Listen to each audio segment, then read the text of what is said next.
Әтеш пен тоты.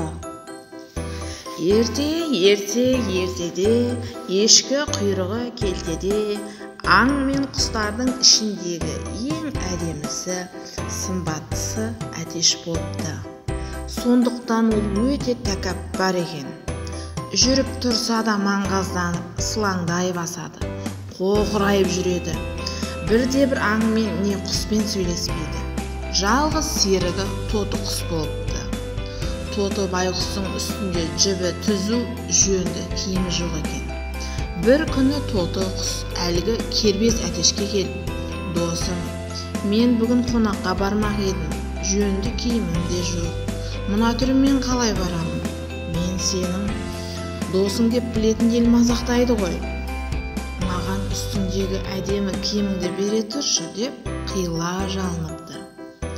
Әтеш досының сөзіне сенеді. Үстіндегі әдемі киімдерінің бәрін шешіп береді. Сөйтіп, тоты құс жасанып тұрып киініп алады.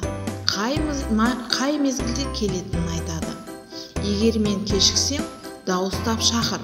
Келмей жатсам, тағы да шақыр. Дауысыңды естиін», дейді. Сөйтіп, тоты құс әсем киініп тойға кетеді. Бірақ ол қайтып оралмайды. Әтеш ол естісін деп үстіне шақырады. Ешқандай хабар болмайды. Содан күні бүгінге дейін Әтеш әдемі киімін киіп кеткен тоты құсты іздеп, таң қыла бергеннен күн батқанға дейін айғайлап шақыра береді екен.